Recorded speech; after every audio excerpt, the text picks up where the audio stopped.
Hello, everybody, and welcome to Hashtag Truth. We're starting a little early tonight, a few minutes early, but that's okay. I am going to be on here with Big Country. So let's get it started right away. Let's get him on board. How are you doing, sir? Just peachy. This Saturday night is going to be Bombshell. It's been kind of hush hush as to who you are going to be fighting. I'm pretty sure, more than likely, it's going to be an unbookable. At least we're hoping it's going to be an unbookable. You've had quite a run with the unbookables. What do you have to say about that? Well, I kind of compare the unbookables to the Hydra. You cut off one head, two more appear in its place. I mean, I know last Saturday I took out the head of the unbookables, Boomer Payne, at 3 Count Pro Wrestling, and the hemorrhoids just seem to stick around. I heard that. I've had you on here many times, and thank you for coming on every time you've come on. And I've never asked you this question, and I've always wondered in the back of my mind, where did, and I know one is for obvious reasons, but where did Big Country come from? Oh, that's a funny story. Believe me, if I could go back 14 years ago, and all right, I'll tell you the story. When I was training to wrestle, it was a night where I wasn't actually supposed to wrestle, but we had a cancellation, and they felt I was far enough along and had learned a good bit amount that I could go out there and have a decent match. So they came to me and they said, "We need you to get your stuff on. You're gonna go out there." And on this night, I was wrestling. Well, my first ever match was a 6-man tag with Jimmy Valiant as my referee, which is pretty awesome. But my first singles match was against a person named the Yellow Jacket. Uh, Okay. the match lasted about 15 seconds. But before I went out there, they didn't want to use my actual name.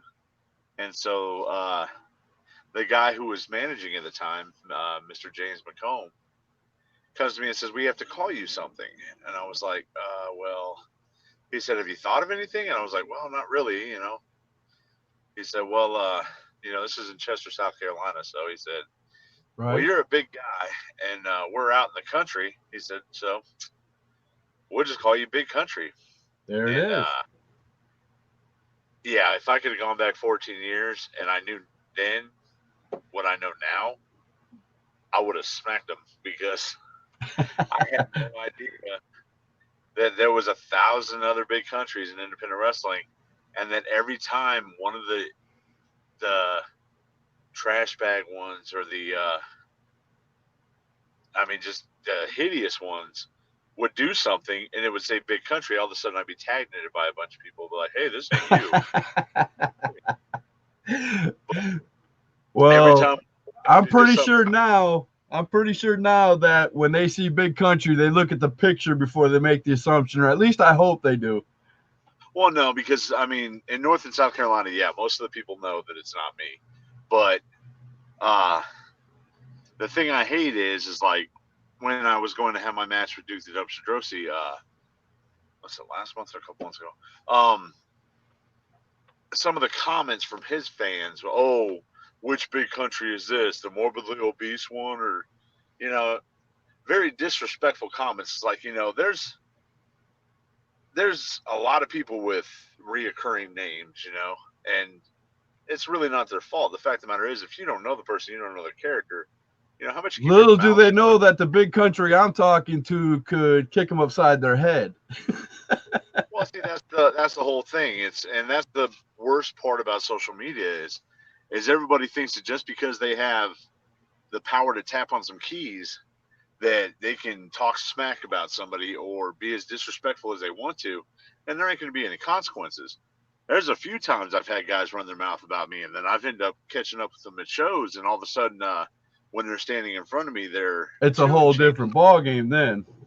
Yeah, they're not as eager to let their lips fly as loosely as they do when they're sitting behind a keyboard.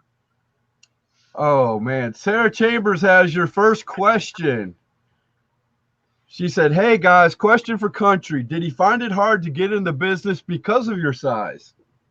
Well, I wouldn't say hard. See, where I got trained at in Chester, South Carolina, uh, it was the guy who owned the company at the time was wanting to give people the opportunity to live their dream, no matter how skinny, how small, how big, how tall.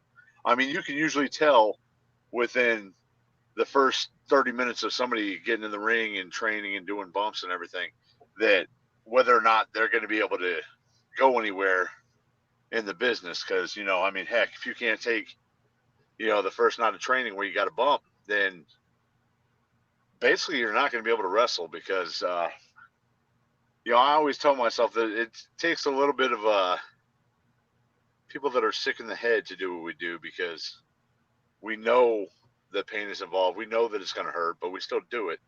And That's right. it isn't because of the money. I mean, I made the comment. I made the comment that I'm a smart mark. I know how you guys do it, but there's no way I could do it. I don't have the ability to train like you guys. I would dump somebody on their head in a heartbeat. It would be just that quick. Well, that's the whole thing is, you got to have the right temperament. You got to have the right mind about you. You got to be, quick witted, and you got to be willing to learn. Your mind has to be a sponge when it comes to wrestling. If you go in there automatically thinking, "Oh, I was doing backyard wrestling, so I already know what I'm doing," you have no idea. I mean, my first night of training, I trained for 4 hours straight, and took so many bumps that the next morning I was pissing blood. Woo. It's a lot. They say that every time we hit that mat, it's like being in a car accident about 35 miles per hour. And yes, I may not hit that mat as much as other people, uh, but guess what? I still do, and I get hit with chairs and stuff like that. So, I've put my body through And a lot. there's always a chance somebody can slightly mess up. Somebody could, Oh, trip happens during all their the time. move. Anything could happen. A pulled muscle while they're lifting somebody. Anything could happen to make something that they've done all their lives a disaster in a second. Look at Owen Hart and Stone Cold Steve Austin. He hit him with that sit down tombstone. Could have paralyzed the guy. Almost Yep. did. Yep. I mean, That look at D'Lo Brown. everybody reminded me of that when I did my rant the other day. That Well, D'Lo Stone Brown Cold Steve Austin was one of them. D'Lo Brown used to do the running Liger bomb, where you pick him up for the power bomb, you run across the ring, and you power bomb him. Did that to Darren Drozdov one night. Miscued, won a little bit early. Now Darren Drozdov, will never walk again. It's there's always everybody's like, oh, wrestling, it's so dangerous because, you know, no, wrestling's more of a controlled danger. You can walk out of your house, trip, fall, going down the stairs, and break your neck and be paralyzed. You Right. can, stub your toe and break your toe. I mean, you walk and you don't see something, you hit yourself in the head, bam, you get knocked out, concussed, lacerated open. You know, with some people, especially those that are more clumsy than others, everyday life can be more dangerous. I'm But, one of those people. but, but to answer the question, the original question, I think there was misconceptions because of a guy my size. Because when I finished my first day of training, there was one thing I always wanted to be able to do. Ever since I had the dream of becoming a professional wrestler, I always wanted to be, no matter how tall I was or how big I was, I wanted to be able to super kick somebody. And I was flexible enough. I used to, whenever I was doing bouncing and everything, the guy who was our cooler at the club, used to stretch us out beforehand because, anybody who goes into a nightclub, especially one that was the money in Rockville, South Carolina, was a dangerous place. And we used to, have to run to fights and, it was, You had to literally drag people out of the building. yeah. So it was, he was always made sure that we were, limbered up. And my, the end of my first night of training, he said, do something that will wow me and make me want to have you come back. And one of the guys who was there that night is one of my friends, Chad Wilson. I've known him for a long time. I knew him. We worked delivering furniture together and everything. And He says, "You know what to do." And so I shot him off the ropes and I super kicked him right in the face. And Chad is about 6'2", 6'3", and the fact that a man my size getting my foot up that high and kicking a guy in the face, the promoter was like, "All right, I'll see you tomorrow." That's it. That's what I love, and it amazes me every match that you do something that wows the crowd. And there's always somebody new that comes no matter where you're at. There's always going to be that new person that walks in, sees you at first, and goes, "Uh-oh, what can this guy do? He's too big to do anything." And then you pull out, your power bombs, you pull out your kicks, you turn out. I don't know the names of some of the moves, but your running flip that you do where you kick when you're running. Oh, the spinning heel kick. The spinning heel kick. I mean, the first time I saw you live at EWF and you did those moves, my eyes got that big around, and I looked at my wife, and I'm that big, and if I attempted that, you'd be taking me to the hospital for 3 weeks.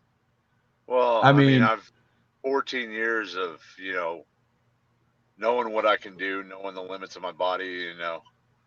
I've my number one goal is to make sure that those fans get their money's worth. And if I got to put my body through a little bit extra torture to make sure they're entertained, that's what I'm going to do. That's it. Well, as you can see right here on the screen, Eric Anton's already started. Blah, blah, blah is what he's saying. So Yeah, apparently he doesn't like what you're talking about. I'm surprised Eric was able to remove his head from Boomer's sphincter long enough to be able to form any type of word. Way back when you were talking about the story of how you became Big Country, I put it up there. I don't know if you saw it or not, but Mr. Boomer Payne said the only reason you got that name was the only thing you could spell. Like Boomer's name is a little bit more original. Boomer Payne. Yeah, really. And he's a Steelers fan, so I mean, he's already. Yes. And everybody was making fun of my Redskins hat on my last video, or asking me why the Redskins hat. It was a gift from a family friend who knew I was a Redskin fan, so I'm going to wear it for a little while. No, everybody, the Brewers hat did not go away. No, I'm not taking it off because they're losing. It's a family gift, and I promised I'd wear it for a little while. So there you have it. Hey, you can. Somebody just snuck up behind me. Yeah, I see it too. Hi. Say hi, and then we'll talk to you later. Hi. Is that Big Country?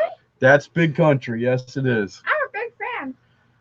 Now, you can't be a fan of Big Country and Jake Jacobs. It just don't work that way. Yeah, I can. No. It can? It's easy.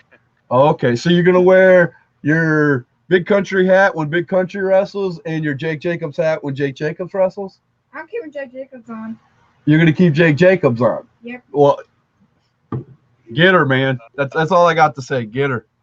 I don't think Jake Jacobs has a hat, but I wish he did, because that man bun makes me question, what kind. Well, he sells a regular cap like this. She bought it and she got it signed, and she thinks it's the coolest thing, just like yours. And what he thought was funny was I was interviewing. There it is. What he thought was funny was she actually took your hat off to put his hat on that Saturday night at 3 Count Pro Wrestling. And he made sure to say that on the video so everybody could hear it. And when I asked him if he'd fight you, he said, "Well, of course I will." So you know how that goes. When people are on social media, they're very brave. When they're in front of somebody, there's a little saying. It's called confidence is the feeling you have before you realize what the situation is. A lot of people are going to be confident whenever they don't have to stand across the ring from me. But once that bell rings and they realize, oh crap, I gotta, back up everything that my mouth was saying. Right? No doubt. Well, since I've got you on here, it seems we have a lot of people that are interested. Where are you going to be at in the near future? Well, of course, this Saturday I will be at EWF Presents Bombshell. Next Saturday I will be at Tri-State Championship Wrestling in Fairview, North Carolina. Of course, I've been the TCW heavyweight champion for over a year and a half now. Nice. Actually, June 8th, I have no show. So, anybody want to change that? We can do business. Throw it out to the bookers, man. Throw it out there. I love it. Well, June 15th, I will be at GCW. I think it's Retribution is the name of the show. Yep. But yeah, I've served my 1 month suspension, so I'll be back there along with the Tie-Dye Sunrise James Johnson. June 27th. Wait, no, what's the date? June 22nd. I'll be back. I guess I'll be. Oh, June 21st and 22nd. June 21st is Owlmania at There you go. in Forest City, North Carolina, featuring the Rock and Roll Express. That's going to be a good one. I've put in a request to wrestle a certain somebody who I just recently defeated on that night. We'll see if my request gets granted. 22nd will be back at WBF with the Rock and Roll Express. Nice. But I just booked. I haven't been down that way in a while, but July 13th, I will be back in Augusta, Georgia for Live Wire Wrestling. Boomer Payne said the Jeopardy theme is playing while you're trying to get through these dates. He's trying to be funny. Well, I'm sorry. The reason why a Jeopardy theme is playing is because I'm probably speaking too fast and with too many syllables for Boomer to be able to comprehend anything. That could be true. I'm sorry, my brain works too good. I can't slow myself down enough to, for Boomer to comprehend anything. Mr. Art Long said, I've both talked crap to your face and in the ring. Okay, ask Art what happened the last time he was in the ring talking crap. I believe he got a package pile driver on a chair. Ouch. Okay. I'll give you the answer to that. Ouch. Okay. So this Saturday, again, I've asked all over the place, tried to get my sources to tell me who you were fighting. Nobody could tell me. Are you looking forward to going after anybody this Saturday? Or are you just going to let the chips fall where they may, whoever they tell you to go out there and wrestle? Well, like I've told you, my goal is to make sure that the fans that come to EWF are highly entertained. So whoever you want to put across the ring from me, I will, make sure that they're going to get beat up, but I will make sure it's as entertaining as possible. Sarah Chambers asks, when are you coming back to Battle Zone?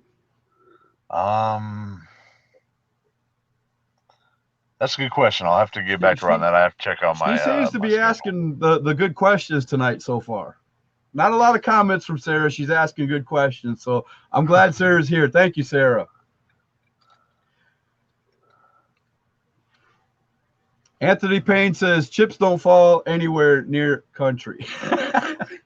No, I forgot that Boomer Payne is the poster child for physical fitness.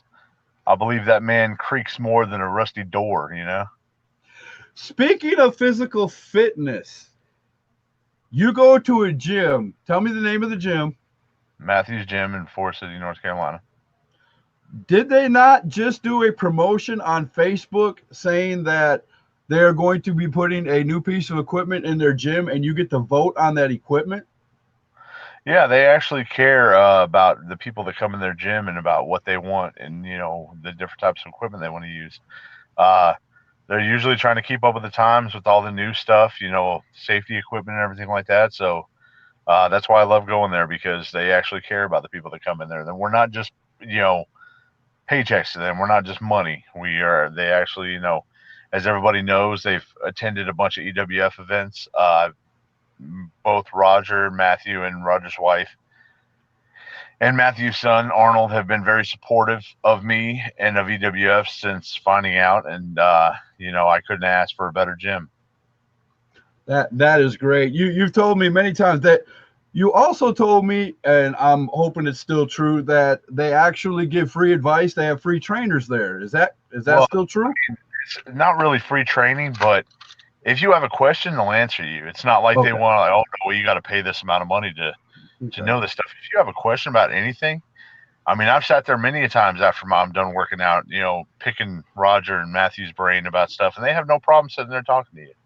Uh, their trainers are very reasonable with their prices. I mean, probably more reasonable than a lot of places.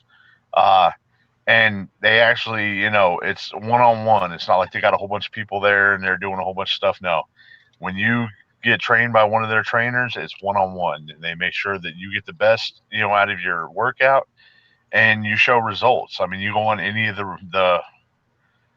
their pages, and they always are posting about results of the people that they're training and everything. So what they're doing is working.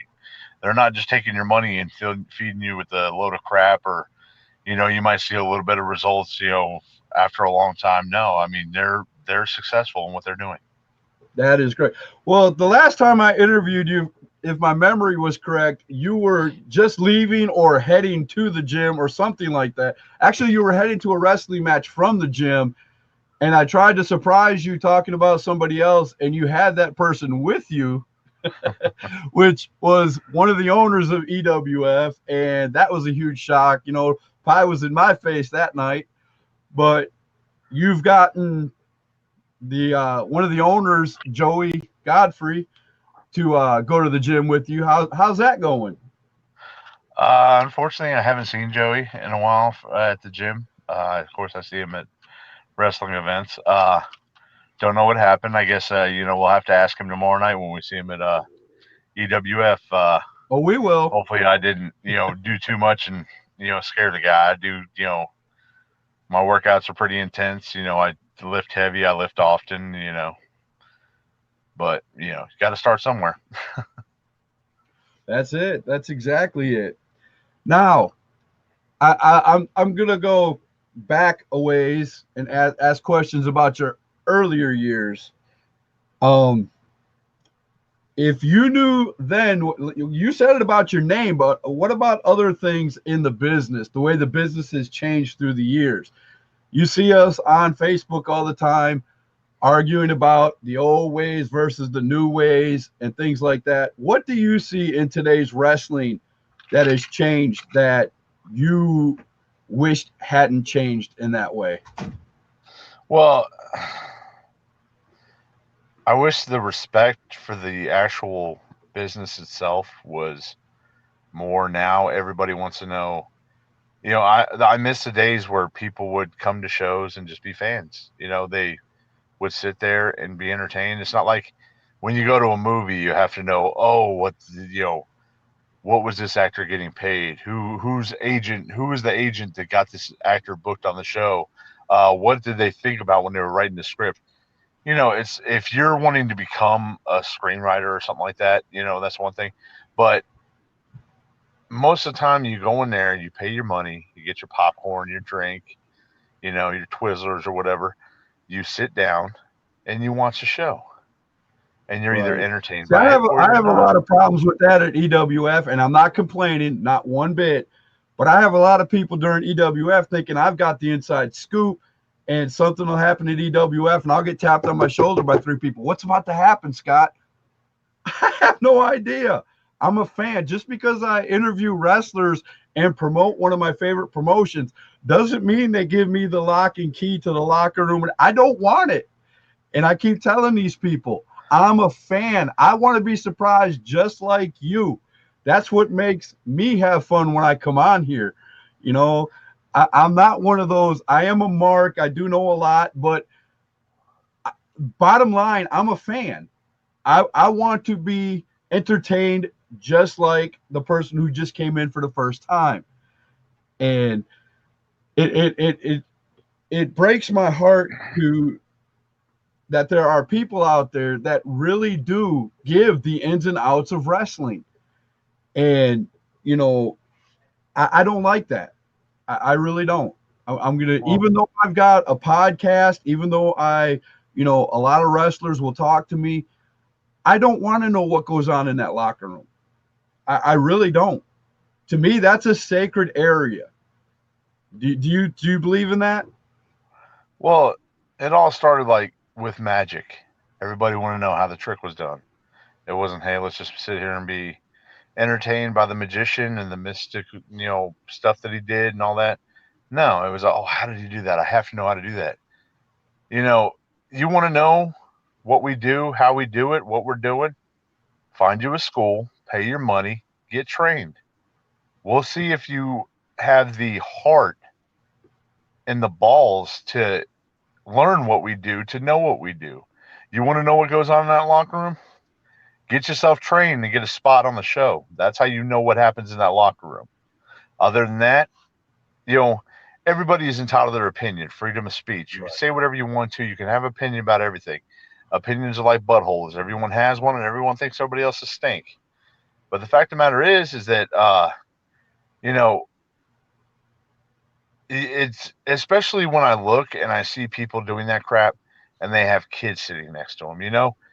Right. In their innocence, they're still just there to see the show. They still just want to sit there and be entertained. That's one of the reasons why I put my body through so much torture as I do, is for the fans, for those kids that just want to come and you know just love it instead of just wanting to know every little detail about it. They don't care. I brought one of my best friends' son. He's about 7 years old, to EWF, and you and Little City. It was during intermission. You guys had come. You went to your Merc table. You guys were both standing by your Merc table, and he looked at you two, and he was in awe. He didn't even want to walk up to you two, and I was like, "Come on, let me introduce you." He was like this with his eyes this big around, and I was like, "Come on, I'll introduce you." And you guys signed his shirt, and he got a hat, and you guys signed his hat, and after that, he wasn't scared anymore, and him and my daughter went to every table that was there, and they all signed his shirt. And his dad, the next day, when we pick him up after school, because his dad works about an hour after school gets out, so we pick him up and watch him until his dad gets home.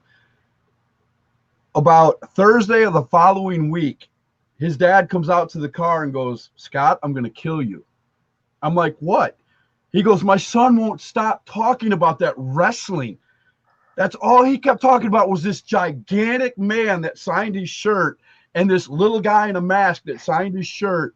And that, he said, that's all he's been talking about all week. He'll sit and watch SpongeBob, and his brother and sister will be talking to him, and he'll turn around, he'll start talking about what happened at wrestling. And I was like, that's what I want to be. That's the way I want to be now. You know what I'm saying? And people don't understand that. That's exactly what wrestling's all about. Show up, have a good time, get enthralled. You guys give us something to get invested in, and we have a great time, and we can't wait for the next one, no matter where it's at. Well, I mean, one of the greatest things, not just being able to go out there and perform for the fans. When I'm standing by my table, uh, I love when fans come up and interact with me. I love when fans want to come up and take pictures. They want to talk to me about stuff. There's so many times where I've had parents come up to me and be like, "Hey, my kid's been a little, you know, naughty in school, or he hasn't listened to his teacher, he's talked back. Would you mind, and he loves wrestling and he wants to be a wrestler. Would you remind him that, you have to respect people and respect your parents and behave and get an education with that?" And I have no problem doing that. And guess what? It doesn't make that kid hate me or hate wrestling. It makes him, I've had parents come up a couple shows after that and be like, he's actually turned around and started, behaving and being more polite and everything. I love the innocence of kids watching wrestling because it reminds me of back in the day when I used to watch it. I didn't. I said that care. earlier during a video I did earlier. Back in the days, when I was young, the first WrestleMania, the first time we saw, Hulk Hogan pick up Andre the Giant, what an amazing feat that was. Wrestling to me is about memories also. And, you don't forget things like that. And it's awesome. People throw around the word mark, like, a lot of times in a bad way.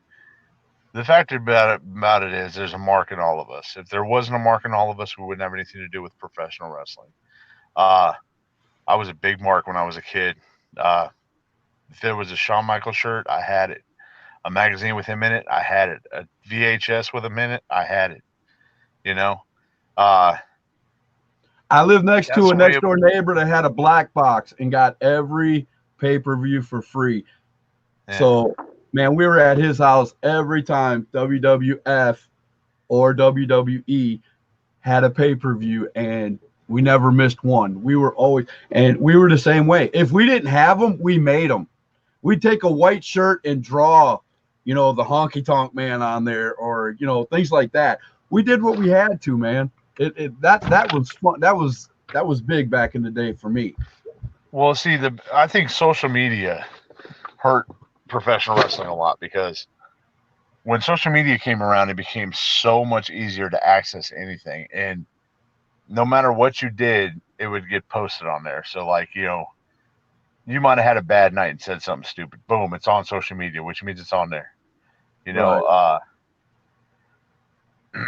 back in the day, they used to have the dirt So, sheets. social media has been the death of a lot of things, and even though I'm part of that, I will wholeheartedly agree.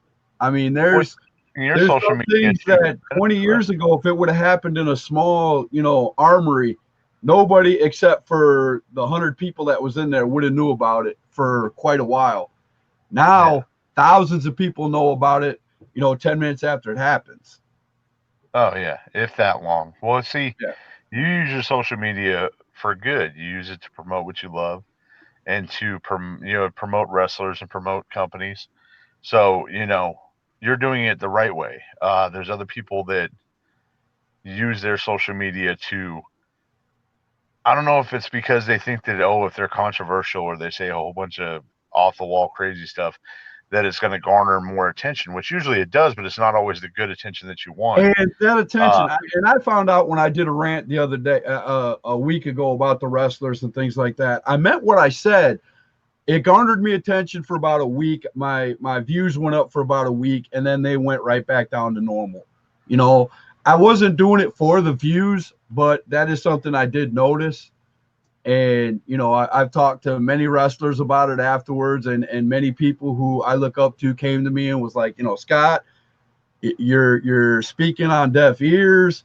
People are going to do what they want to do. You can get mad all you want, but the ones that are doing it right are going to keep doing it right. The ones that think they're doing it right, unless they get up under a mentor, they're just going to keep doing the same thing, and wrestling's eventually going to boot them out.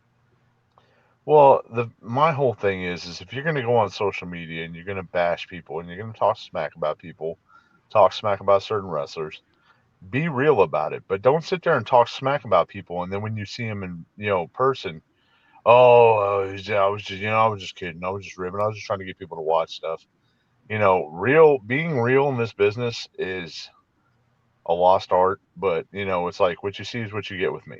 Now, Uh, people understand if you're playing a bad guy and you're on here talking smack. They know the difference between like that. That's what I was talking about in my little rant. Don't insult our intelligence. We know when a bad guy is being a bad guy and when somebody's on there just blatantly talking down to you. yeah. You know what I'm Well, saying? That's the part that got me mad was they were blatantly talking these, I'm not naming names. We're talking down to fans like we knew nothing about nothing. And that got me there's a upset. lot of people, especially nowadays, because of social media. A lot of people think that they're experts. Even if they've never stepped foot in a wrestling ring, never took one night of training, all of a sudden they're an expert because it's not like when you become a doctor, you read a bunch of books, uh, and you think that you're an expert on something. The fact of the matter is you don't really become an expert until you go out and do it. You can read all the books, you can answer all the questions on a test, but until you can, as a doctor, you can cut somebody open and surgically repair somebody and, you sew them back up and no infection and stuff like that. That's when you've truly become a doctor. You can Right. go out in the backyard and slam your friends around, put your friends through tables, but until you get properly trained and then you're actually getting booked on shows, people are actually asking for you, wanting to see you, promoting you. having nothing but good things to say about you, that's when you know you've become an actual wrestler. Uh, you can have all the knowledge in the world that you want to, but the fact of the matter is, you can't tell me how to have a 5-star match if you've never gone in that ring and had a 5-star match yourself. You may have watched plenty of 5-star matches, and you may have like heard all the knowledge about what everybody thinks it is to have a 5-star match. But the fact of the matter is, until you go out there and you do it, uh, I don't want to hear it. Yeah, Right. I'll listen to your opinion. I'll listen to everybody's opinion. I like listening to people talk. Right. A lot of times, you can really. I would find never out- tell a wrestler how to wrestle because I've never done it. But I will speak my mind as a fan and say, hey, Well, this is what I'd you like to speak see. as You know what you what want I'm to saying? see as a fan.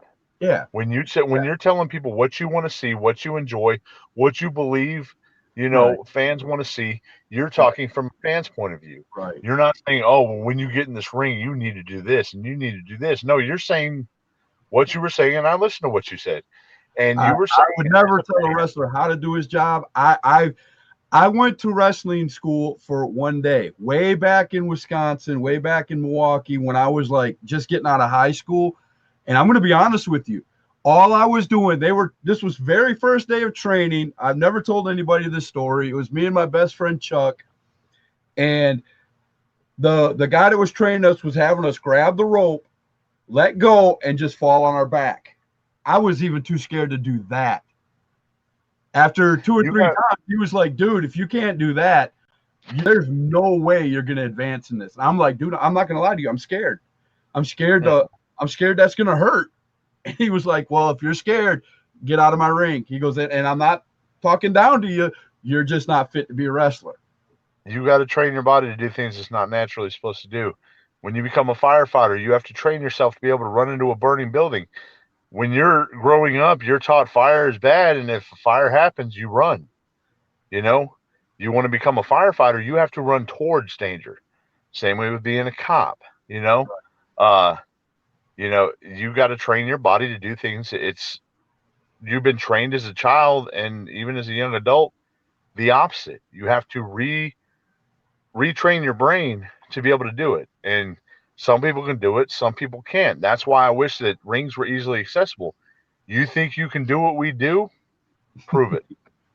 No. You want to tell me what to do? I Get in know how there, the do moves are it. And done. I know how, I know what the workings of inside of a ring. I don't like talking that deep into it, but I would never ever tell somebody I know more. I would never look at you as a wrestler and say I know more about the business than you do, because that would be a you may blatant, know people lie. now. There's people that know facts, more history. Oh, I try sure. to, learn as much as I can about the history and everything. I mean, when I first became a fan, I didn't just watch from then on. I actually went back and studied and, watched stuff from the past, from the That's the AWA, process from that the I'm in right now. Every day, you can ask my Yeah. wife, you can ask my kids. I'm watching some kind of wrestling. I mean, I'm going back through all the WWE stuff, all the WCW stuff, all the ECW stuff. I mean, everything. Not just TV stuff, but I'm even, like I said on some of my videos, I've got like 5 different indie wrestling promotion things that I'm paying for, that I'll go on and I'll watch, all these wrestlers, and I learn something new every time I watch 2 wrestlers get in the ring. And I'm learning every day, and I'm not even a wrestler, so I can imagine what the wrestlers are going through when you gotta, when you see different people, on almost a nightly basis. If you're moving around that much, it's got to be hard because you're putting your life in their hands, and they're doing the same thing with you. There's a trust factor there, and all kinds of other things, and a lot of people don't realize that.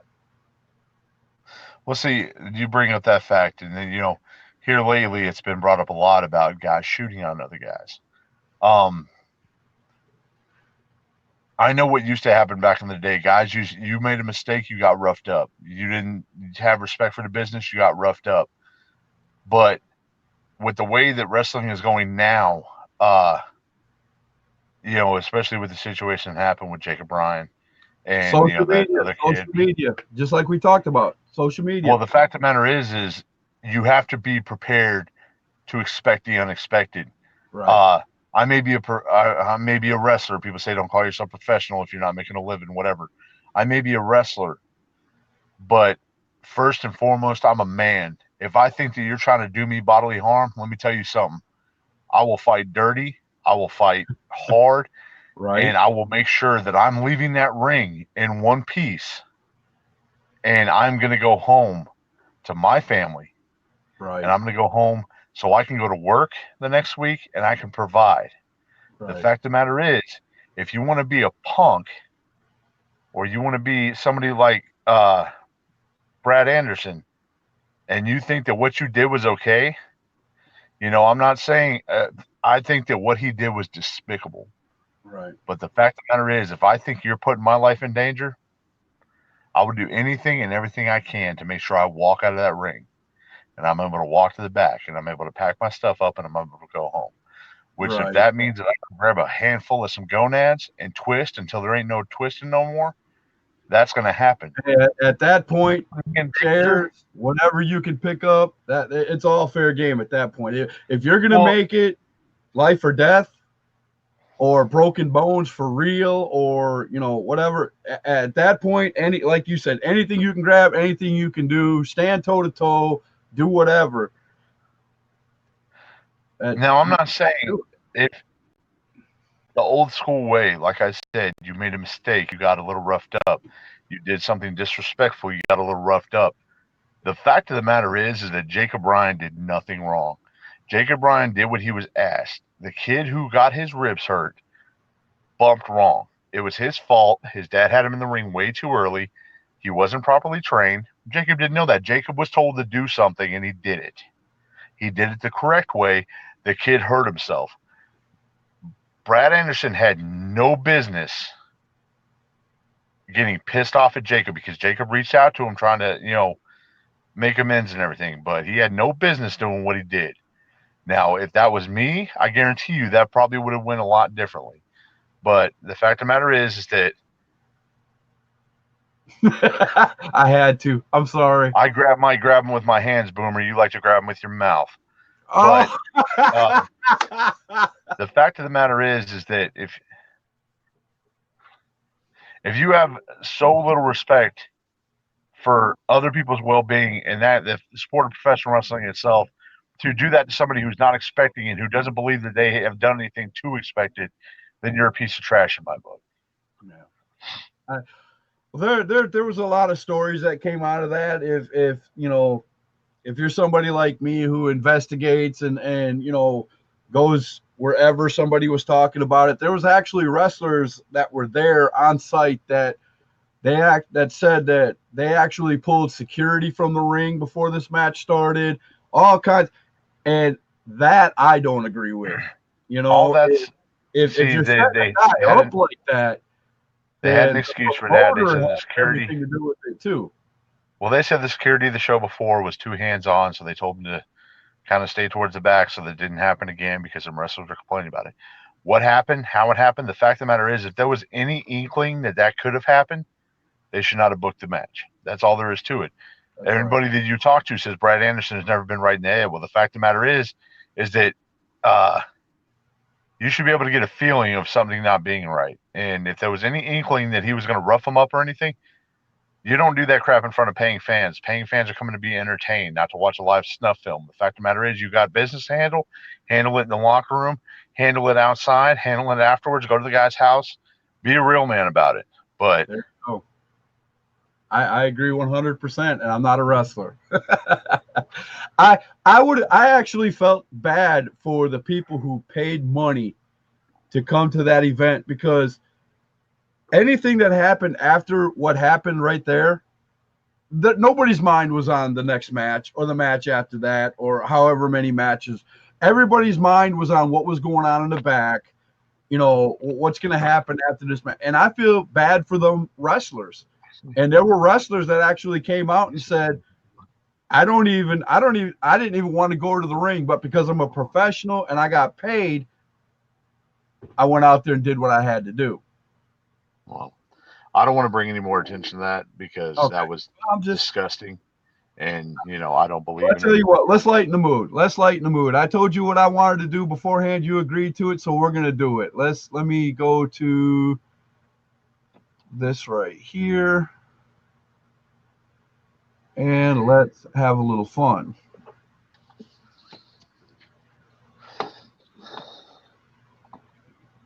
Let's see if I might have erased them. Let me see. Nope, there they are. Okay, I'm going to put a few things up here that I know about you just from your Facebook page, and I just want to hear your comments on them.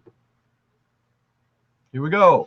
You held the EWF heavyweight champion you were an EWF heavyweight champion for over a year.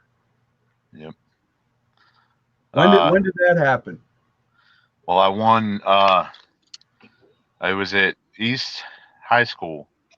I actually won a battle royal to become the number one contender for the heavyweight title. It was basically like a Money in the Bank type thing. I could cash in that contract whenever I wanted to. Later on that night, it was Damian Legion versus Chris Fix.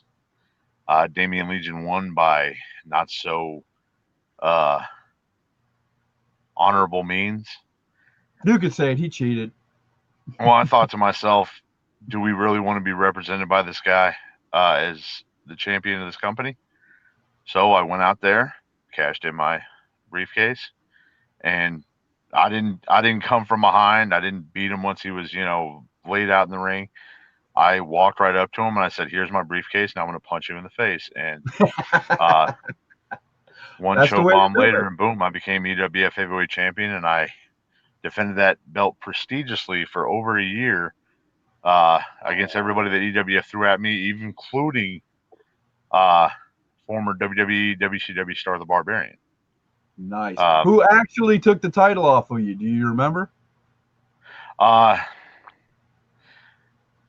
Cruiser Lewis was being managed by a person who will go by the Desperado, I guess. Okay. And who was supposedly my friend on my side during my match. He was manager at one time, wasn't he? No, he was never my manager. He was just he was the GM for a while, and then he that got taken from him, and he became basically I would say a snake in the grass, because during my match he wanted to be ringside to make sure that nobody interfered. But next thing I know, Boomer's trying to claw at my eyeball, and all of a sudden I see a towel being thrown in the ring. And it was said person throwing the towel in. So, technically in a match, somebody throws in the towel. It's the same thing as giving up. So the title was given to Cruiser Lewis. It was given. He never beat me. He never won. And anytime after that I tried to get the title back, there was always some type of interference by somebody. It was never a one-on-one, fair fight. I'm sad to admit this, but it was shortly after that I became involved with EWF and started coming every day. I got there right before BB Naturally took the belt from him. So yeah. So that's when that's when we started coming every show, and been going every show ever since, basically. But yeah, so unfortunately, me asking that, you actually taught me something, because I really didn't know. All right, let's go on to the next one. This one actually shocked me. You're from Tucson, Arizona. I'm born and raised. I was born in Tucson, Arizona at St. Joseph's Hospital. How long did you stay in Arizona before you came out to North Carolina? I moved from Arizona when I was 18 to Rock Hill, South Carolina. I lived between Tucson and Phoenix is when I lived in Arizona. Moved down here and been here ever since. At what point was you already wanting to be a wrestler when you left Tucson to come to North Carolina, or was it after you got here? When I was 7 years old, my dad hands me the remote for the TV and says, "Find something to watch." I'm flipping around, and it was WCW Saturday morning. It was the natural Dustin Runnels versus Dirty Dick Slater. Wow, I'd that's never old seen school right there. wrestling before, and I was mesmerized by it. I saw it and I was hooked, and from then on, it was wrestling. I did play sports. I played football. I played baseball. I did wrestling for a little bit, and track and field. Yeah, I did not run or do the track part, but I did the field part. Shot put, discus, and Hey, stuff like there's that. there's all kinds of things you do at track and field. You do the discus throw, the shot put. So Well, hey, I was hooked, like I said, and when me and my friends would do backyard wrestling, but we wouldn't do that stupid crap you saw on TV with the barbed wire and all that crap. We would go and we would watch old NWA, like Tully Blanchard, mm, Ric Flair, and everything. We would see them doing hip tosses, suplexes, body slams, stuff like that, and we would study how they would do that stuff, and we would go out and we would try it. Yeah, we were idiots because most of the time we didn't have a mattress to fall on, so we would do it on the grass, which still hurts, but we right. didn't want to do that stupid stuff where you I smash light bulbs, all I, that. I got involved in it back when I was young, and I was in Mississippi and Tennessee and that, and I started watching Continental Championship Wrestling down there in that area, NWA, Southern Wrestling, all that stuff, Yeah, the Crockett's and and everything. that's it, and watched all them guys growing up, and I was about 10 when I first saw a wrestling match, 10, Yeah. 8, 10, somewhere around in there. It didn't grab my attention as badly as it did yours because I was more into baseball and football. My love for baseball is still here. Football is but wrestling and baseball are my two things, and I grew up loving both of them, and I study both of them hard. So I really enjoy it. But let's go on to the next one. Let's see. You have 3,710 Facebook friends as of an hour ago. Wow. And me and you have 258 mutual friends. So I'm getting up there. I ain't nowhere near 3,000, but I'm getting up there.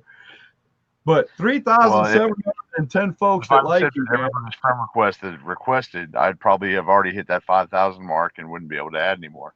Uh, I do look at mutual friends. I will go through, scan through like their last, 10, 20 posts. And if it's not about wrestling and if it's a bunch of advertisements and stuff like that, guess what? You're getting denied. But if I see that we have a lot of friends in common, you seem to be a follower of wrestling, an actual fan of wrestling, then yeah, you can become friends on my Facebook. And when I That's promote, you can basically see what where I I'm do. at. I went from when I started this wrestling podcast, I went from 30 close friends and family to I'm hitting the 500 plateau right now, which I think is awesome. I mean, I'm nowhere near 3,000, but you're a wrestler, so kudos to you, man. That means you got a following. but yeah, I do the same thing when friends pop up. People want to ask me to be their friend or whatever. First thing I look is to see mutual friends. If I see a list of 20 wrestlers, yeah, you're good, you're all right. But if I don't see anything that and I get a bunch of those overseas people and things like, I just click off them. I delete them. I don't get into all that, but it's getting there. I just thought it was really cool when I looked on your Facebook to look up, to see some facts and saw that you had 3,700 friends. That just blew my mind. Here's a fun fact that I know you'll like. You have a CEO. His name is MJ. Tell me a little bit about that. Well, I met MJ when we were still doing our shows at the old Mooresboro gym, and there was just something about the kid. Uh, he's just, I don't know, his spirit, He the way he, comes to lit every up every time, EWF we show come that to the you are involved in. Everyone. huh? He doesn't miss a Oh yeah. one. He doesn't miss one show that you're involved in at EWF. I have a lot of people that support me and are very supportive of me and my career, uh, my health and everything. Um, I mean, it's just something about me and MJ. We clicked. It was just like, you know, he's a special soul. The kid is just awesome. You can't help but be in a good mood whenever you're around him. And That's it. you know, he's always his mom brings him to. I mean, that's all he wants to do on the weekend. Make sure wherever I'm at, he wants to be there. Uh, so I made the decision to. I have a group. It's called the Big Country Fight Club. It's basically about 10 years old. It's when it started. And I felt that with all the support that he showed me and everything that he wanted to, uh, I know that you're reading that as you're talking.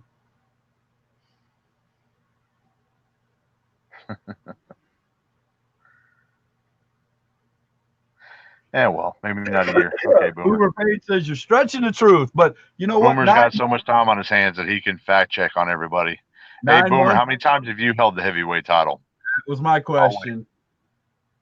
Now, we're not going to give Boomer any more attention because this question was about him. This question was about MJ. I made the decision to make him the CEO of the Big Country Fight Club because if there's anybody that wanted to represent me and to support me and to have my back all the time, it's MJ.